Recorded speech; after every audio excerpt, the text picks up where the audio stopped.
50대 이후에 근육이 많이 빠졌다면 이것을 드시면 됩니다. 요새 들어 몸이 예전 같지 않다고 느끼시는 분들 계신가요? 만약 그런 분들이 계신다면 몸에 단백질이 부족한 것을 의심해 볼 수도 있습니다. 나이가 들면서 왜 단백질 섭취가 중요한지, 그리고 그에 따른 여러 가지 사실들을 알아보려고 하는데요. 나이 들수록 단백질이 더 중요하다는 말을 들어보신 분들도 많이 있을 거예요. 우리 몸의 필수 영양소라는 단백질, 이 단백질 섭취가 중요한 이유 5가지를 알려드릴게요. 첫 번째는 근감소증 예방입니다. 나이가 들면 근육량이 자연스럽게 줄어들게 되는데요. 이를 근감소증이라고 합니다. 근감소증은 근육이 빠르게 줄어드는 질환으로 단백질은 근육을 구성하는 주요 성분인데요. 단백질을 충분히 섭취하지 않으면 근육량이 급격히 줄어들게 되고, 이렇게 되면 근력도 같이 약화되며 근감소증을 유발할 수 있습니다. 단백질이 부족하게 되면 그 진행이 훨씬 더 빨라질 수 있는데요. 근육이 줄어들게 되면 일상생활을 하기 어려워지고, 이렇게 되면 근육이 더 감소하게 되는 악순환이 생길 수 있습니다. 단백질 섭취와 운동을 병행하는 게 가장 좋겠죠? 단백질이 중요한 이유 2번째는 면역력 증가입니다. 단백질과 면역력이 연관이 있다고 하시며 의아해 하시는 분들이 있으시죠? 단백질은 우리 몸속의 세포 그리고 장기뿐만 아니라 수많은 호르몬을 구성하는 중요 요소입니다. 또 단백질은 면역 시스템에서 중요한 역할을 하는 항체와 효소를 생성하는데 백혈구라고 많이 들어보셨죠? 이 백혈구는 감염을 인식하고 싸우는 주요 면역 세포인데요. 이 백혈구가 주로 단백질을 사용하여 병원균을 인식하고 항체를 만들어 병원균을 물리치는데 중요한 역할을 합니다. 또한 우리 몸의 중요한 면역 세포도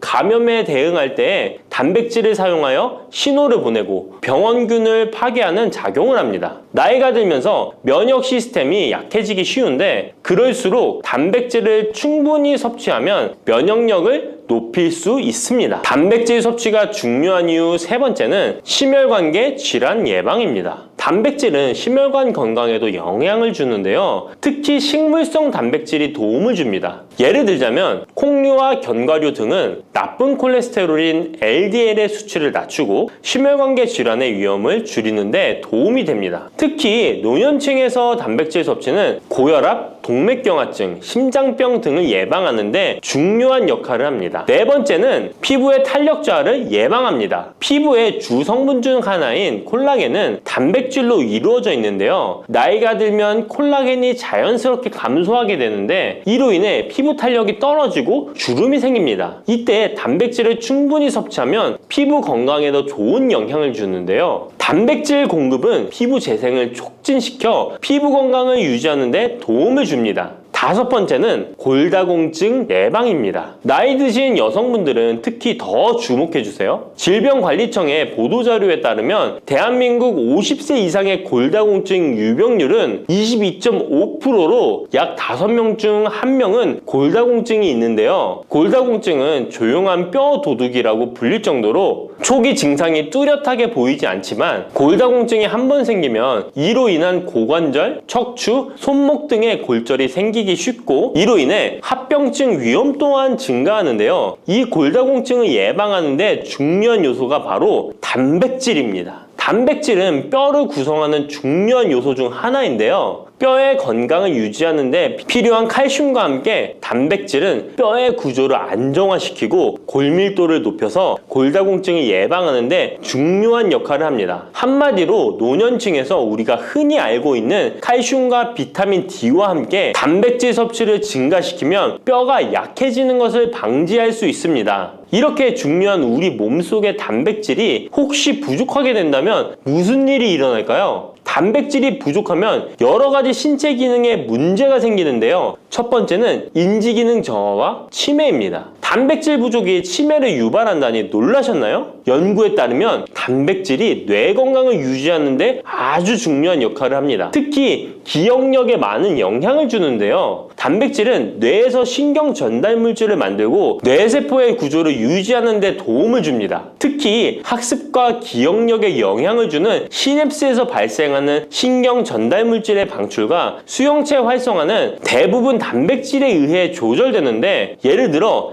NMDA 수용체와 AMPA 수용체는 기억 형성에 중요한 역할을 하며 이것들은 모두 단백질로 구성되어 있습니다. 그래서 충분한 단백질을 공급받지 못하면 뇌 기능이 떨어지고 치매나 인지 기능 저하의 위험이 점점 커질 수 있는 가능성이 있다는 것이에요. 이러한 단백질 섭취가 우리 몸에 얼마나 중요한 영향을 끼치는지 다시 한번 아셨죠? 또 단백질이 부족하면 탈모도 일어날 수 있다는 거 아시나요? 혹시 머리카락이 점점 얇아지고 있는 거나 빠지고 있는 것 같다고 느끼시나요? 탈모도 단백질 부족과 관련이 있습니다. 우리 머리카락도 단백질인 케라틴으로 주로 이루어져 있기 때문에 단백질이 부족하면 머리카락이 자연스레 약해지고 그 증상이 점점 심해지면 탈모가 올 수 있습니다. 우리가 광고로 많이 접하는 탈모 영양제 같은 경우도 맥주 효모 성분과 머리카락을 이루고 있는 아미노산 단백질로 구성이 되어 있는 것을 보면 쉽게 이해가 가실 거예요. 그러니 건강한 모발을 생각한다면 단백질을 잊지 말고 섭취해야겠죠? 그런데 말입니다. 왜 노년층이 단백질을 더 많이 섭취해야 하는 걸까요? 젊은 사람들보다 더 중요한 이유가 있을까요? 그 이유는 노년층은 근육이 자연스럽게 감소하고 신진대사도 느려져서 기초대사량이 감소하기 때문에 체지방률이 증가할 수 있고 단백질의 체내 합성 능력 또한 떨어지게 되는데요. 그러면 근육량이 줄어들게 되고 그만큼 신체 활동도 힘들어지면서 일상생활에서 어려움을 겪을 수 있는 것입니다. 그래서 노년층일수록 단백질을 충분히 섭취해서 근육을 유지하는 게 매우 중요하답니다. 그런데 노년층은 소화 기능이 떨어지기 때문에 사실 고기나 생선 같은 동물성 단백질을 섭취하는 게 불편할 수 있고 또 나이가 드시면서 식사량이 감소하거나 식사 준비의 번거로움도 매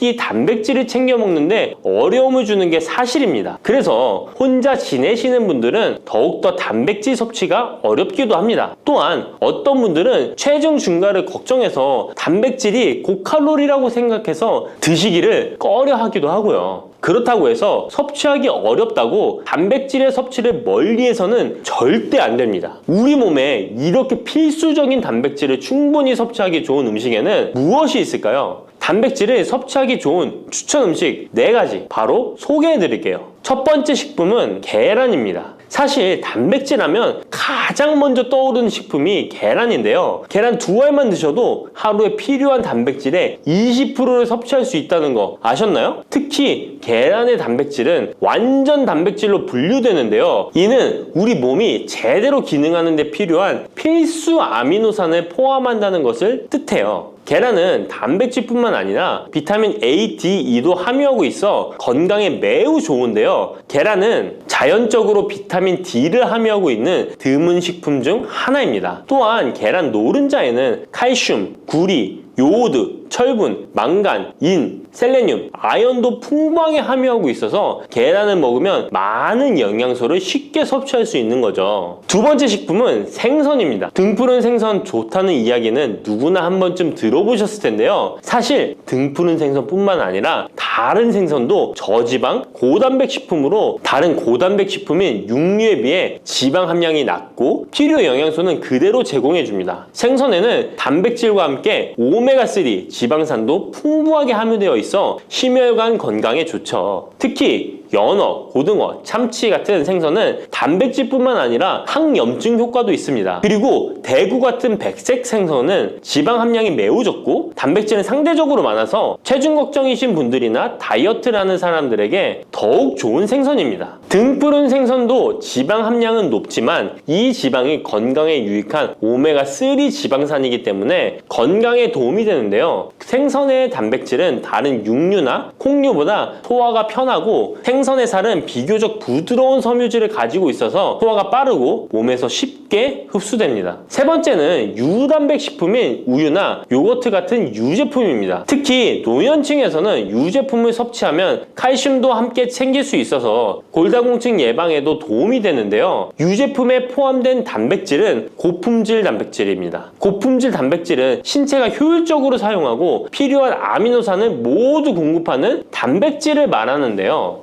유제품에 포함된 주요 단백질은 카제인과 웨이로 두 가지 모두 필수 아미노산을 풍부하게 포함하고 있습니다. 웨이 단백질은 소화가 쉽기 때문에 운동 직후 우유를 섭취하시면 근육에 아미노산을 빠르게 공급할 수 있고, 카제인은 천천히 흡수되어 장시간 동안 일정한 수준의 아미노산을 제공해 근육 손실을 방지하는 데 도움을 줍니다. 하지만 우유를 먹으면 속이 불편하신 분들도 계시죠? 많은 사람들이 유제품을 섭취할 때 소화 불편을 겪을 수 있는데, 특히 락토스 불내증, 즉 유당 불내증이 있는 경우입니다. 그러나 요즘에는 이런 분들을 위한 락토스를 제거한 락토프리 우유나 치즈, 요구르트 등은 락토스가 거의 없거나 적은 제품들이 많이 나와 있는데요. 락토스 불내증이 있는 사람도 이런 유제품은 문제없이 섭취할 수 있습니다. 소화가 어려우신 분들은 참고하셔야겠죠? 네 번째는 콩류입니다. 콩류 또한 식물성 단백질로 유명하죠. 콩류는 식물성 단백질을 제공하는 대표적인 식품인데요. 두부나 두유 같은 식품으로도 쉽게 섭취할 수 있고요. 콩류와 같은 식물성 단백질은 고기나 유제품과 같은 동물성 단백질에 비해 지방 함량이 낮고 콜레스테롤이 없는 특징을 가지고 있습니다. 특히 콩, 렌틸콩, 병아리콩, 검정콩 등 다양한 종류의 콩류는 필수 아미노산을 풍부하게 포함하고 있어 신체가 필요로 하는 단백질을 고루 제공하는데요. 특히 고기나 생선 같은 동물성 단백질이 소화가 어려우신 분들에게는 두부나 비지찌개 같은 소화가 잘 되면서도 단백질도 섭취할 수 있는 콩류가 좋은 단백질 식품입니다. 이렇게 몸에 필수적인 단백질, 음식만으로 충분히 섭취되면 좋겠지만 그게 어려운 경우도 있을 텐데요. 이때 단백질 보충제도 좋은 선택이 될 수 있습니다. 운동 후에 빠르게 단백질을 보충하고 싶을 때나 식사를 통해 충분한 단백질을 섭취하기 어려운 경우 보충제가 유용한데요. 마트에서 쉽게 찾을 수 있는 단백질 파우더나 고단백 프로틴바를 이용하면 간편하게 단백질을 보충할 수 있습니다. 하지만 이렇게 간편하게 섭취할 수 있는 제품들 몸에 좋다고 많이 섭취하면 좋을까요? 과량 섭취할 때도 큰 문제가 될 수 있습니다. 한 번에 과도한 단백질은 신장에 부담을 줄 수 있고 또 체내에서 불필요하게 지방으로 축적될 수 있습니다. 단백질의 하루 권장 섭취량은 성인 기준 몸무게 1kg당 약 1g인데요. 하루 권장 섭취량을 꼭 지키는 게 중요하죠. 한마디로 보충제는 식사로 부족한 부분을 보충하는 역할만 하도록 하고 식사로 골고루 단백질을 섭취하는 게 가장 이상적입니다. 마지막으로 단백질 섭취 시 간단한 팁을 알려드리겠습니다. 매 끼니마다 조금씩 단백질을 나눠서 섭취하는 게 단백질 흡수에는 효과적인 거 아셨나요? 단백질은 탄수화물과 지방과 다르게 잉여 단백질이 몸에 저장되지 않는데요. 그 때문에 한 번에 과량으로 섭취하면 소화가 어려워지거나 신장에 부담만 줄 수 있고, 단백질은 필요 이상의 단백질은 배출되기 때문에 번거롭더라도 매일 조금씩 몇 끼마다 꾸준히 섭취하는 게 중요합니다. 고기 좋아하시는 분, 채소를 더 선호하시는 분, 이제는 다 같은 단백질이라고 생각하지 마시고 동물성 단백질과 식물성 단백질을 골고루 섭취해야 하는데, 동물성 단백질은 식물성 단백질에는 부족한 아미노산이 풍부하고 식물성 단백질은 동물성 단백질에 비해 지방이 적고 섬유질도 같이 섭취할 수 있습니다. 우리가 평상시에 먹는 한식은 사실 단백질 섭취에 아주 좋은데요. 식탁에 단백질이 풍부한 계란, 생선, 두부, 콩들을 반찬으로 두어 개만 먹어도 쉽게 몇 끼마다 몸에 필요한 단백질을 섭취할 수 있습니다. 이제부터 잊지 마시고 단백질이 풍부한 반찬 꼭 드셔주세요. 마늘이 몸에 좋다는 사실은 너무도 잘 알고 계시죠?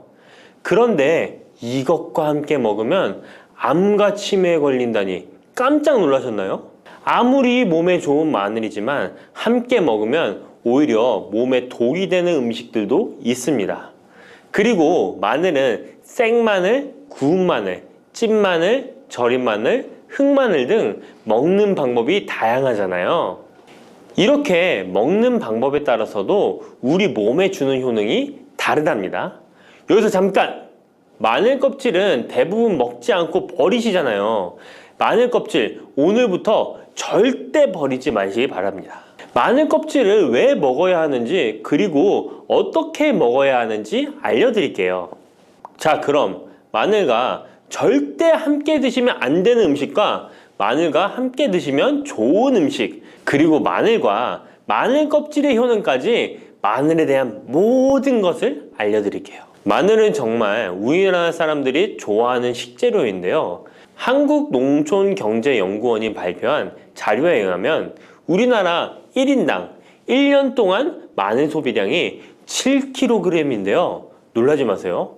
세계 평균이 0.8kg이랍니다. 우리나라 사람들이 마늘을 정말 많이 먹고 있죠. 마늘을 많이 먹는다는 것, 그만큼 건강한 식단을 먹고 있을 가능성이 높은 건 사실이지만 먹는 방법에 따라 오히려 독이 될 수도 있습니다. 여기서 마늘과 절대 함께 먹으면 안 되는 음식, 첫 번째는 바로 빵입니다.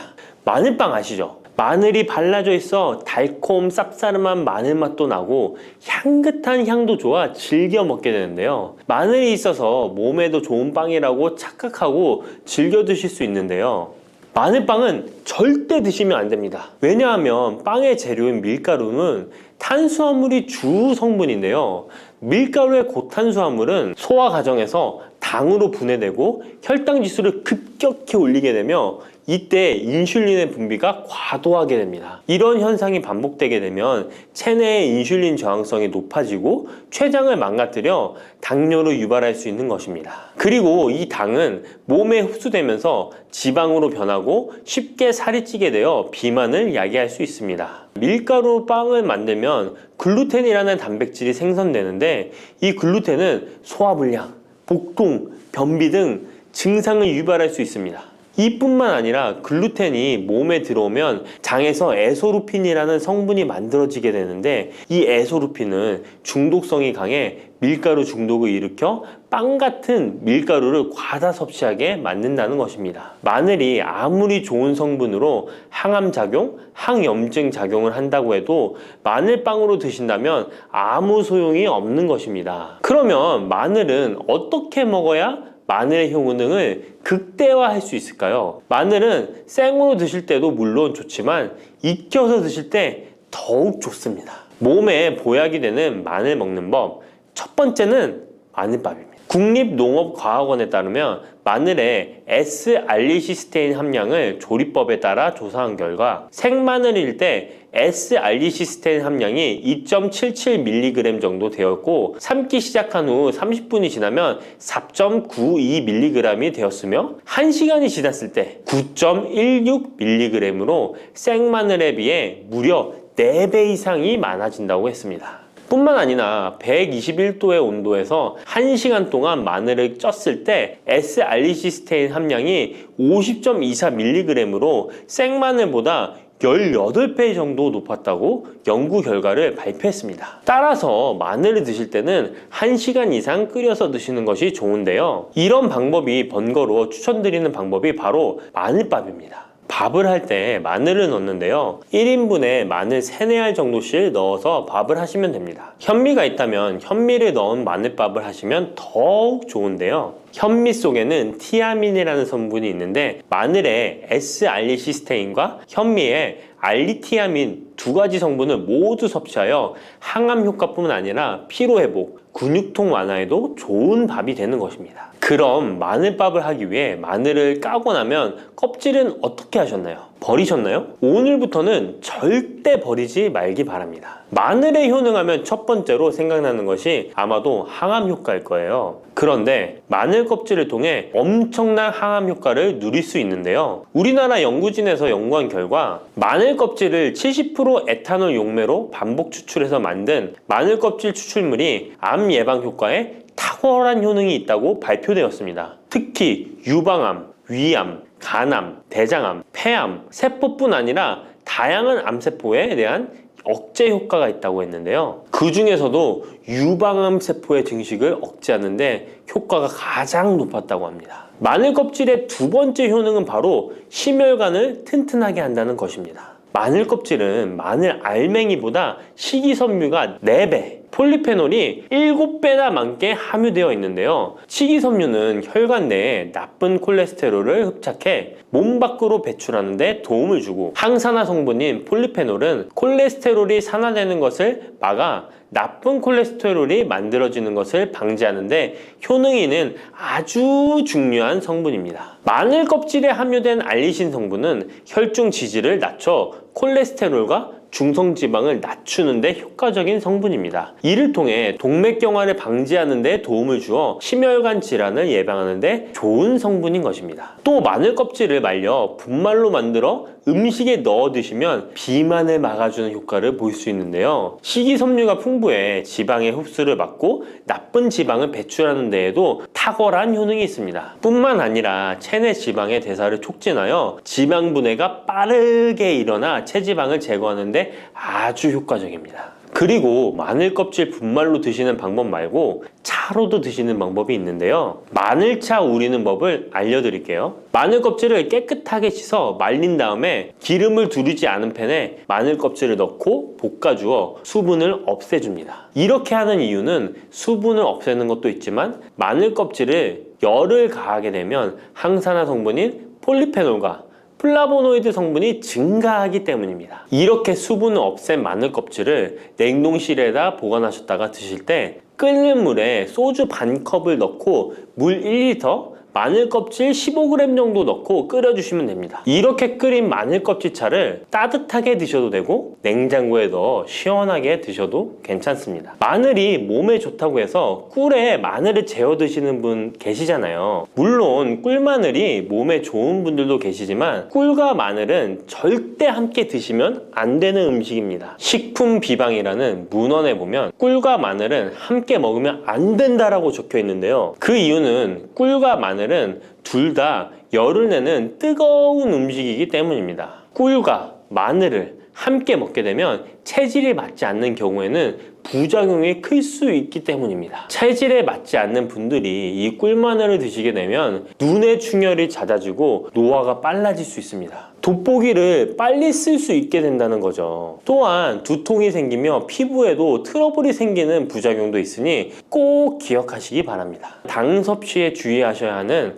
당뇨, 고지혈증을 갖고 계신 분들이나 암 환자분들은 절대로 꿀마늘을 드시면 안 됩니다. 그렇다면 마늘을 또 어떻게 드시는 것이 좋을까요? 바로 다양한 쌈채소와 함께 드시는 것을 추천드립니다. 마늘의 매운맛을 내는 알리신 성분이 혈관을 건강하게 하여 암을 예방하고 쌈채소를 통해 다양한 비타민과 무기질을 섭취하며 풍부한 항산화 물질도 섭취해 활성산소를 제거하고 혈관을 깨끗하게 해 노화를 방지하고 활력이 넘치는 건강한 몸이 될 수 있는 것이죠. 그런데 마늘을 반찬으로 만들어 드실 때 절대 드시면 안 되는 것이 있습니다. 그것은 바로 마늘장아찌입니다. 아니, 마늘장아찌가 왜? 라고 의문이 생기는 분들이 계시죠? 모든 마늘장아찌가 안 된다는 것이 아니라 설탕이 많이 들어간 마늘장아찌는 만들어 드시면 안 됩니다. 시중에 판매되는 마늘장아찌에는 설탕이 많이 들어가 있을 가능성이 높으니 절대 드시지 않기를 바랍니다. 몸에 좋은 마늘도 설탕과 함께 먹으면 오히려 독이 되는데요. 설탕이 많이 함유된 마늘장아찌를 드시게 되면 혈당이 급격하게 오르고 인슐린 저항성이 높아지며 혈액 속에 중성지방이 많아져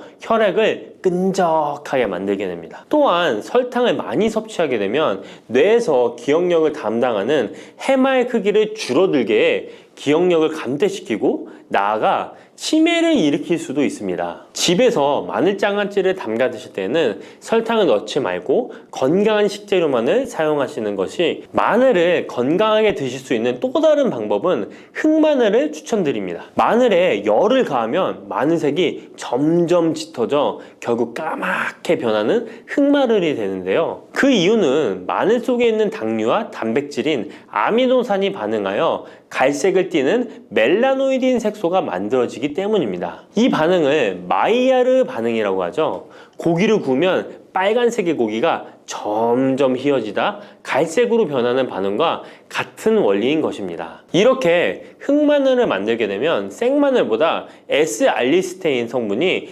5배가 많아질 뿐만 아니라 새로운 항산화 물질들이 많이 만들어지게 됩니다. 항암 효과가 뛰어난 폴리페놀이 생마늘에 비해 4배 이상 많아지고 위액 분비를 촉진해 소화를 잘 되게 하는 효능도 있으니 잊지 마시고 흑마늘을 만들어 주시기 바랍니다. 마늘은 또 요리할 때 많이 사용하는 재료인데요. 마늘을 얇게 썰어 기름에 튀긴 마늘 튀김을 절대 드시면 안 됩니다. 기름에 마늘을 튀기면 마늘 향도 좋고 마늘의 매운맛은 없어지고 단맛은 좋아져 남녀노소 좋아하는 식재료가 되는데요. 뜨거운 기름에 튀긴 마늘은 우리 몸에 좋은 항산화, 항암 물질들을 파괴하고 몸에 안 좋은 탄수화물만 남은 음식이 됩니다. 마늘을 튀길 때 사용하는 기름은 오메가6 지방산이 많은 식용유를 사용하게 되는데요. 이런 기름을 많이 먹게 되면 몸 안에 지방산 불균형이 일어나 염증 수치가 높아질 수 있습니다. 튀긴 마늘을 섭취하게 되면 당 독소 또한 높아져 결국 우리 몸에 인슐린 저항성이 높아지는 악영향을 주는 것이죠. 만약 기름에 튀긴 마늘을 드시고 싶다면 한 가지 방법이 있는데요. 그것은 올리브유를 사용하시고 불을 오래 가열하지 말고 살짝만 가열하여 마늘도 튀기듯이 오래 하지 말고 살짝만 익혀서 드시면 향도 좋고 몸에도 좋은 마늘을 드실 수 있습니다. 올리브유를 이용한 마늘을 드시는 방법 하나 더 알려드리겠습니다. 그것은 올리브유에 마늘을 재워 먹는 방법인데요. 먼저 마늘을 끓는 물에 넣어 5분 정도 데쳐주시고요. 소독된 병에 마늘을 담고 올리브유를 가득 담아줍니다. 이때 통후추를 조금 넣어주면 풍미를 더욱 높일 수 있습니다. 올리브유와 마늘이 만나 항산화 성분, 항암 물질이 극대화되어 혈관을 튼튼히 하고 혈전의 생성을 막고 혈류를 원활하게 하여 치매를 예방하고 심장마비와 뇌졸중까지 예방할 수 있는 보약이 되는 것입니다. 이렇게 만든 마늘 올리브유 절임은 반찬으로 드셔도 좋고 생선 요리를 할 때 이 마늘을 으깨어 생선에 발라주면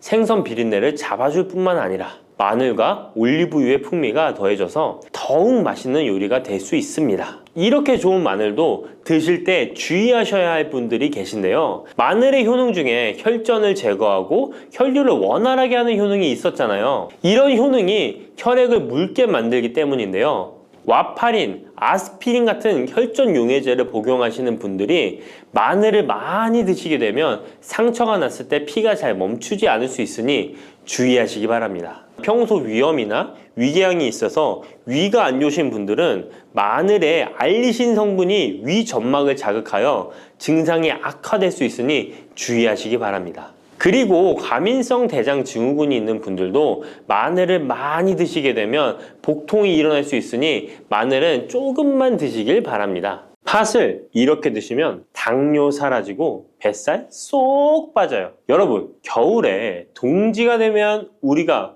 무엇을 먹나요? 바로 팥죽이죠. 또 겨울 간식으로 이 팥이 들어간 붕어빵, 호빵 같은 간식도 자주 먹는데요. 이 팥과 함께 먹으면 보약과 같은 효과를 만들 수 있는 식품들도 있고 또 잘못 먹으면 오히려 건강에 마이너스가 되는 음식도 있습니다. 그래서 오늘은 이 팥의 효능 8가지와 드실 때 주의할 점, 그리고 함께 드시면 좋은 음식 4가지에 대해 알려드리겠습니다. 팥하면 생각나는 음식이 있으신가요? 저는 사람들이 평소에 팥을 많이 안 먹는다고 생각했는데 의외로 팥이 들어간 음식이 많이 있더라고요. 대표적인 음식은 시루떡이 있고요. 겨울에 간식으로 많이 먹는 붕어빵, 또 제과점에서 사 먹는 빵들에도 팥이 많이 들어있습니다. 여름엔 팥빙수도 많이 먹고요. 겨울엔 팥죽도 종종 먹게 됩니다. 자, 이런 팥 요리를 집에서 해먹는 경우도 많은데 팥을 집에서 직접 삶을 때 혹시 소다를 넣고 삶는 분들 많으시지 않나요? 팥을 삶을 때 소다를 넣게 되면 팥의 색상이 더욱 선명해지고 팥을 더욱 부드럽게 해주어 팥을 삶는데 걸리는 시간을 단축시켜주기 때문인데요. 하지만 앞으로는 절대 소다를 사용하시지 마시기 바랍니다. 그 이유는 소다를 넣고 팥을 삶게 되면 팥의 영양소가 파괴돼서 팥에 좋은 성분을 먹을 수 없게 되기 때문인데요. 자, 그래서 어떻게 팥 요리를 하는 게 좋은지 알려드릴게요. 팥을 삶을 때 먼저 흐르는 물에 깨끗이 세척해서 이물질을 제거해 주시고요. 물에 담가 약 4시간 정도 불려주십니다. 그렇게 불린 팥을 물에 넣어 삶아주면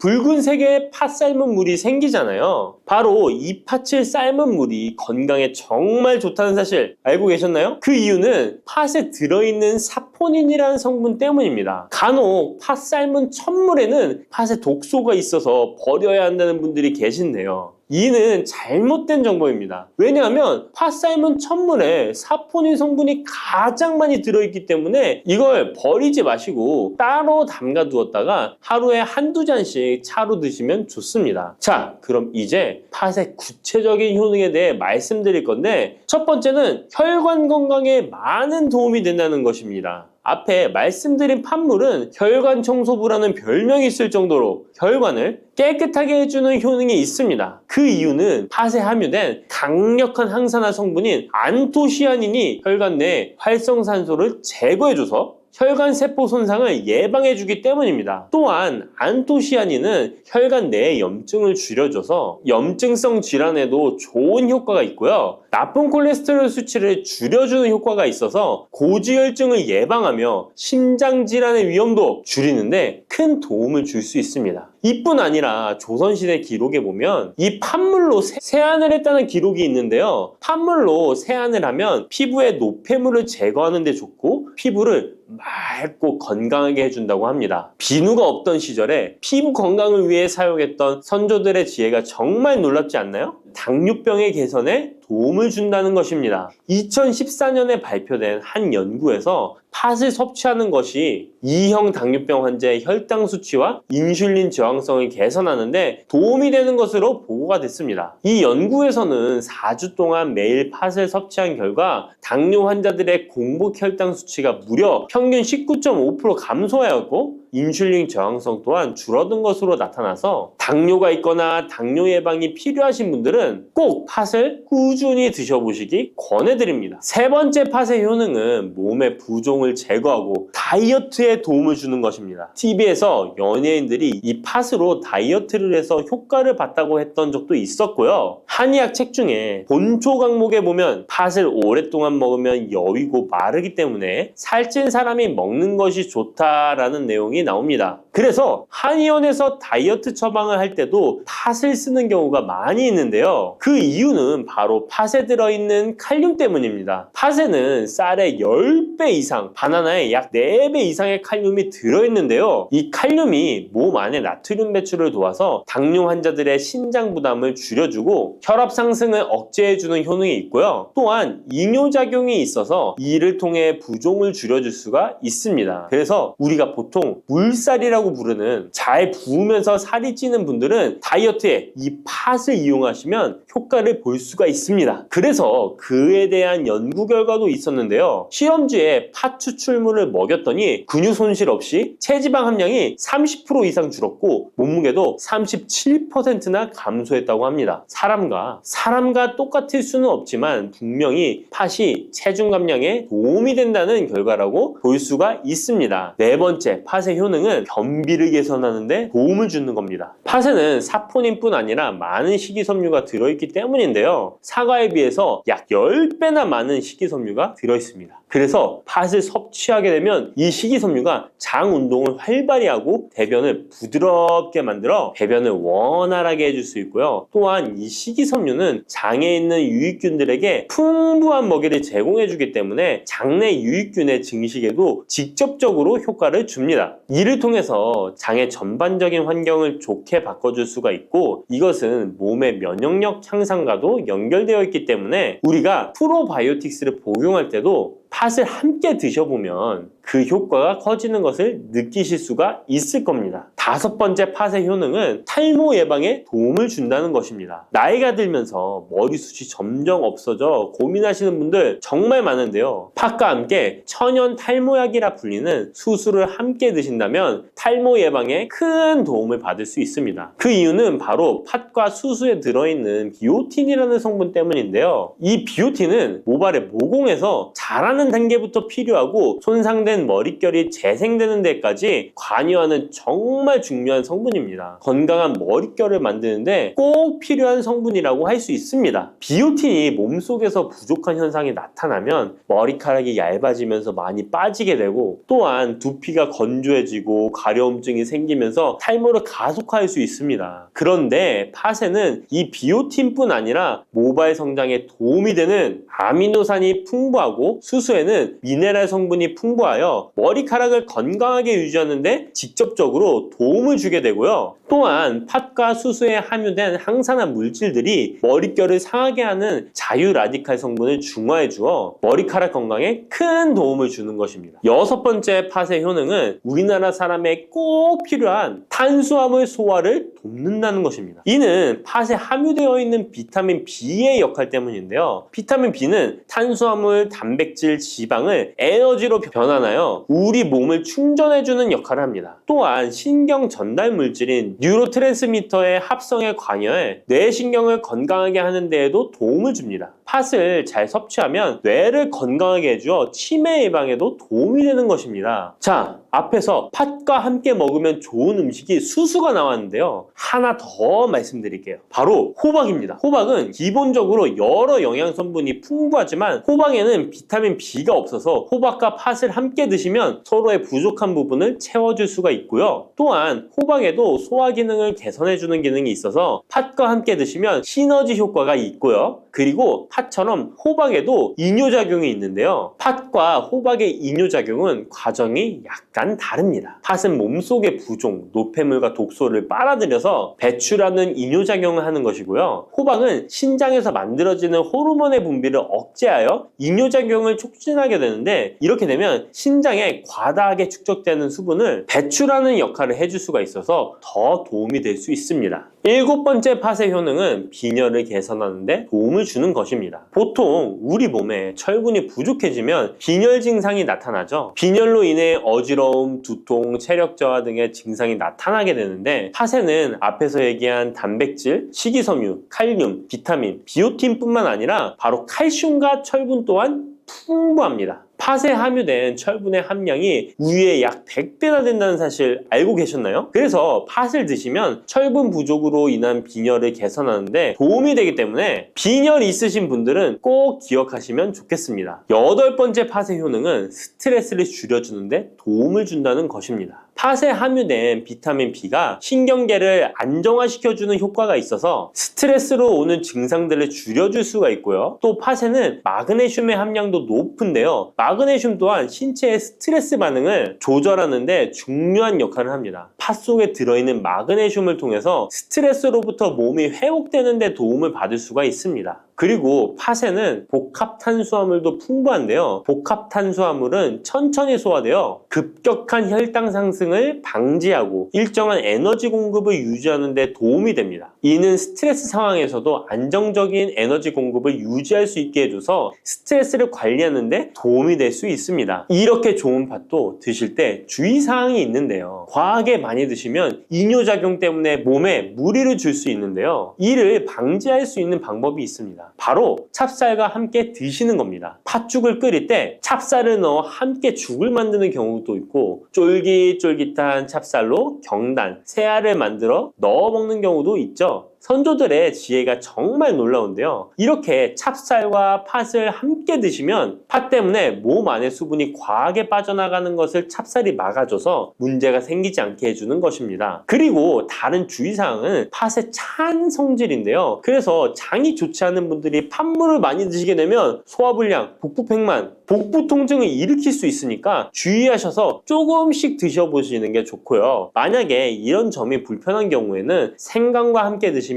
그 불편함을 줄일 수가 있습니다. 생강의 따뜻한 기운이 팥의 차가운 기운을 중화시켜줘서 장에 무리를 덜 주게 되고요. 그리고 팥에는 항암 효과가 뛰어난 안토시아닌이 풍부한데, 생강에도 생강의 매운맛을 내는 진저롤과 쇼가올 성분이 몸속의 발암물질을 제거해주는 효과가 있어서 함께 드시면 상승 효과를 볼 수가 있습니다. 그리고 이때 생강을 쪄서 말려서 드시면 이런 효과가 약 10배 정도 증가된다고 하니까 꼭 기억하시면 좋겠습니다. 쑥 잘못 먹었다가 맹독 때문에 응급실로 실려갈 수 있어요. 얼마 전 시골 마을에서 쑥 때문에 한바탕 큰 소동이 있었는데요. 마을 사람 7명이 쑥을 먹고 응급실에 실려갔던 거예요. 도대체 왜 그들은 응급실에 실려간 걸까요? 봄이면 향긋한 향과 쌉싸름한 맛으로 많이 먹는 쑥이 사실 정말 잘 알고 드셔야 한다는 건데요. 잘못 알고 먹으면 이 마을 사람들처럼 응급실에 실려갈 수 있다는 거예요. 그럼 지금부터 쑥 드실 때 주의할 점, 그리고 쑥을 드시면 안 되는 분들, 쑥과 함께 드시면 안 되는 음식, 쑥의 효능, 쑥과 함께 드시면 보약이 되는 음식에는 어떤 것이 있는지 쑥 건강하게 먹는 방법까지 알려드릴게요. 우리나라에 자라는 쑥의 종류가 40종이 넘고 쑥과 비슷하게 생긴 독초도 있어 채취 시 주의해야 합니다. 먼저 오초라는 독초가 있는데 쑥과 비슷하여 해마다 오초를 섭취하고 병원에 실려오는 환자들이 있습니다. 이 오초는 조선시대에는 사약을 만들 때 사용할 정도로 맹독을 가지고 있습니다.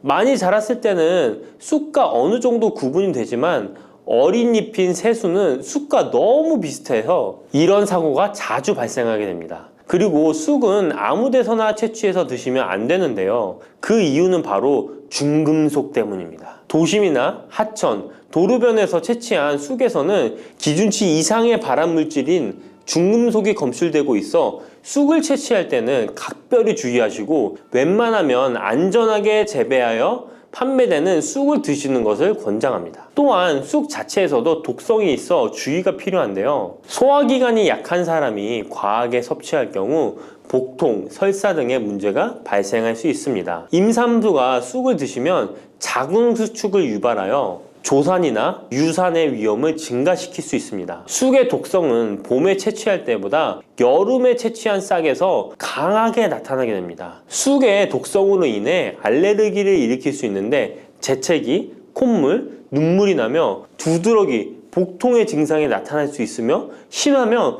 호흡곤란이 생길 수 있습니다. 평소에 복숭아, 사과, 해바라기 또는 국화와 식물로 인해 알레르기 반응을 일으키는 분들은 특별히 주의하셔야 합니다. 몸에 열이 많은 분들도 쑥을 함부로 드시면 안 됩니다. 쑥이 몸에 좋다고 하여 계피, 대추 또는 각종 야채를 넣어 차를 끓여 드시기도 하고 물 대신 드시거나 쑥즙을 내어 드시는 분들이 계신데요. 평소 몸에 열이 많은 분들은 절대 이렇게 드시면 안 됩니다. 한의학에서 생쑥은 따뜻하고 익힌 쑥은 뜨겁고 매운 성질을 가지고 있는 식물이라고 합니다. 몸에 열이 많은 분들이 쑥을 저렇게 드시면 몸에 지나치게 많은 열이 발생해 특히 가슴과 머리 쪽으로 올라가게 되는데 이 열로 인해 혈압이 올라가고 심장병의 원인이 될 수도 있습니다. 이런 쑥을 드실 때는 함께 먹는 음식도 중요한데요. 절대로 함께 드시면 안 되는 음식은 우유입니다. 요즘 쑥을 이용해 케이크도 만들고 음료로 쑥 라떼 같은 것도 인기가 높은데요. 쑥의 효능들이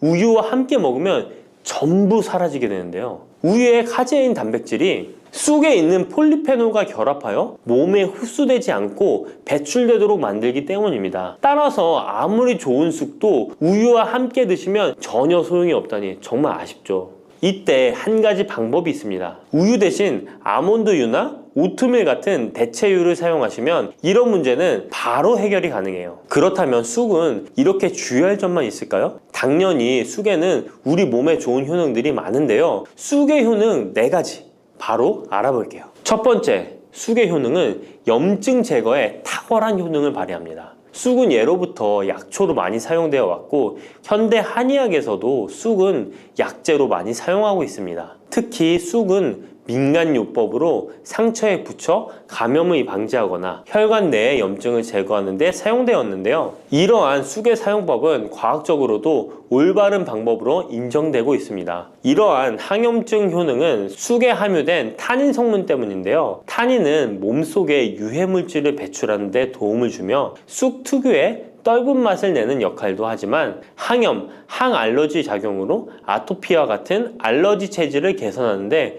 도움을 주기도 합니다. 그리고 혈액 정화 작용을 해주는 클로로필 성분이 풍부하여 혈관 내에 나쁜 콜레스테롤을 흡착하여 배출해 주어 혈액순환을 원활하게 해줍니다. 이뿐 아니라 클로로필은 혈액 내에 해로운 병균을 제거해주는 백혈구의 수를 늘려 염증을 억제하는 데 탁월한 효능을 발휘해줍니다. 두 번째 쑥의 효능은 당뇨 개선에 탁월합니다. 쑥에는 이눌린이라는 수용성 식이섬유가 풍부한데요.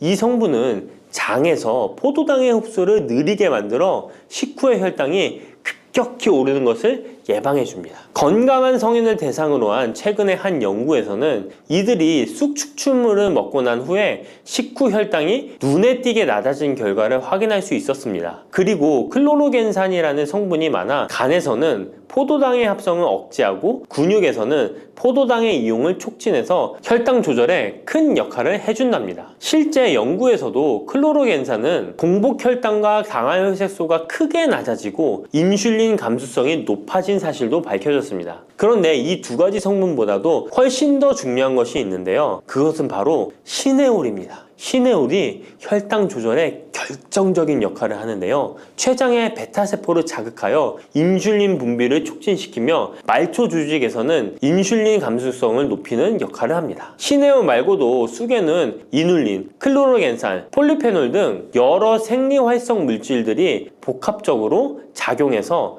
당뇨를 개선하는 효과를 나타내는 것이랍니다. 세 번째 쑥의 효능은 몸을 따뜻하게 해주는 역할입니다. 당뇨 개선에도 도움을 주는 시네올은 특유의 향을 내며 몸을 따뜻하게 해주는 효과가 있습니다. 시네올은 혈액순환을 촉진하고 면역력을 강화하는 데 도움을 주는데요. 특히 손발이 찬 수족냉증을 개선하는 데 효과적이며 신진대사를 원활하게 해주어 생리통, 생리불순 등의 여성 질환을 완화시키는 데에 큰 역할을 해줍니다. 쑥의 따뜻한 성질이 혈액순환을 촉진시키고 자궁의 기능을 강화해주기 때문이랍니다. 네 번째 쑥의 효능은 장을 건강하게 하여 변비를 예방하고 소화불량을 해결하는 데 도움을 주는 것입니다. 쑥에는 시금치보다 무려 3배나 많은 식이섬유를 가지고 있어 장 운동을 촉진하고 변비 및 숙변 제거에 탁월합니다. 또한 시네올은 위장 점막의 염증을 완화하고 위장 내 유해균을 제거하여